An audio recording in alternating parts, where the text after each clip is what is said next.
Hi there. I am pooped out from, it was a really warm day, and I did some gardening and repotting of my plants.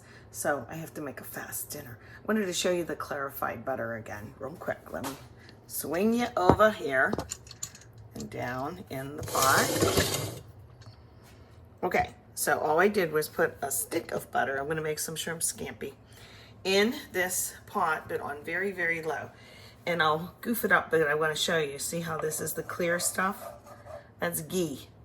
Remember I said, and then you just skim off the butter fat. And when you do that, you end up leaving the ghee, which you've seen in the grocery store that's very expensive.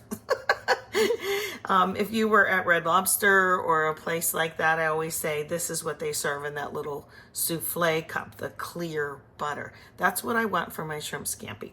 So I'm going to get busy with that and I'll be back. Just as I'm getting going here, I want to show you, I just put, I chopped up a small head of cauliflower and put some water in it with the lid on. I'm going to boil that. Oops, am I crooked? I'm going to make cauliflower mash real easy, okay? So that's the next thing here. I'm gonna chop up some garlic and whatnot. And I took off the milk solids. See, like most of them. And I know there's like a separator you can use or something, but I don't have one. So I have to just skim it off. I chopped off the end of a couple things of garlic. See, I just took that very end off. And then I do this. There's probably too many in my hand to make this work, but you'll see what I mean. See how it comes just off all of this? Like then you have the bulbs. And I'm gonna slice some to put in the scampi. Oopsie, that one didn't come off all the way. So I just have to do this like that and get it off. I have to slice some because I want a strong flavor of garlic.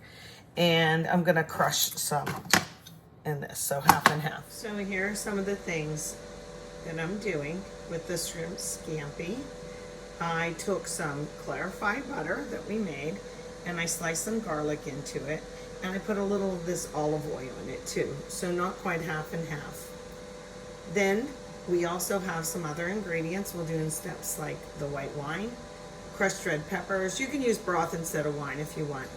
I am gonna put some asparagus in just to jazz things up. A lot of black pepper. I don't have fresh parsley, but I have some in a little shaker, you know, dried, and some shrimp and some lemon. So all of that, I got a hankering for this last night, and they asked, was I gonna make it today? And I said, I think I will. Okay, next up, I had, this is really hot. I had cooked off my cauliflower and drained it. And can you see, I'm gonna put it in here, okay? I've tried this without the food processor. It doesn't work as well. And I'm not gonna add any liquid. I'm just gonna add a little bit of butter. Okay, get in there. It's about a tablespoon, I guess. And we're gonna just blitz this up. Okay, let me put this guy on. It'll get loud for a second, right? The cauliflower was cooked thoroughly.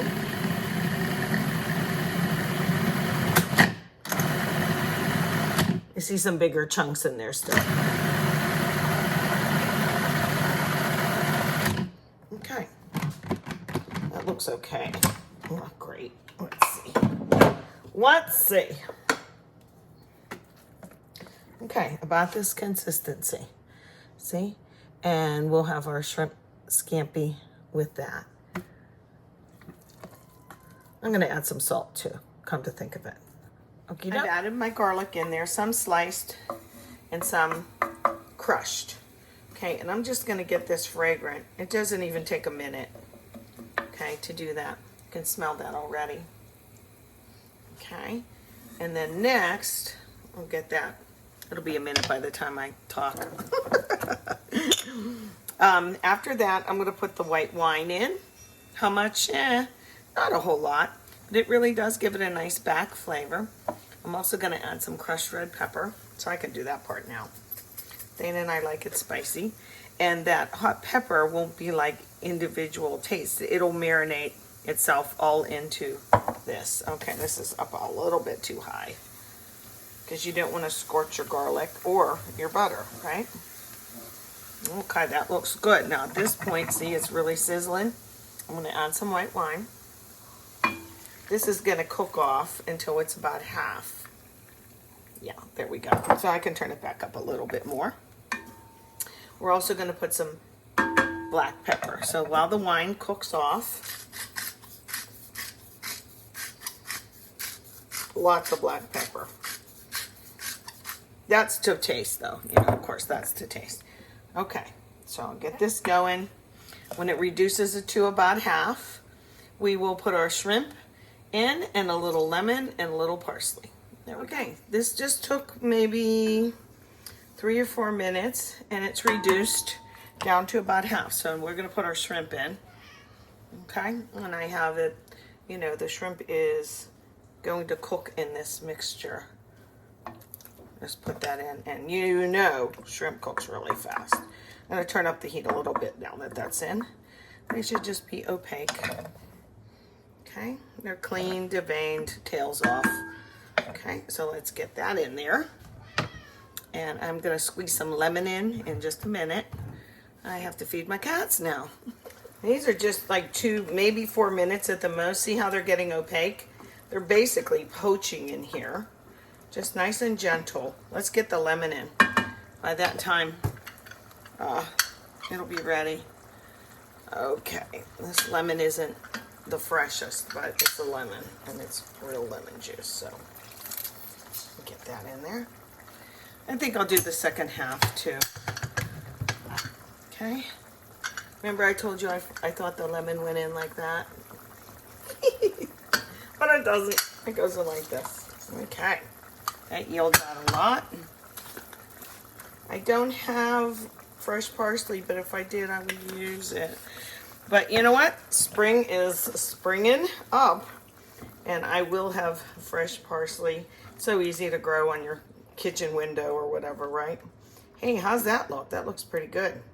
These shrimp are definitely cooked. You see how they curled up, like I said, and they're a little bit opaque. Let's look.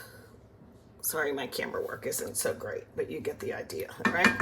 Okay, keep that on low. I have a little asparagus that we're gonna serve in the cauliflower mash and some crusty bread. Yum.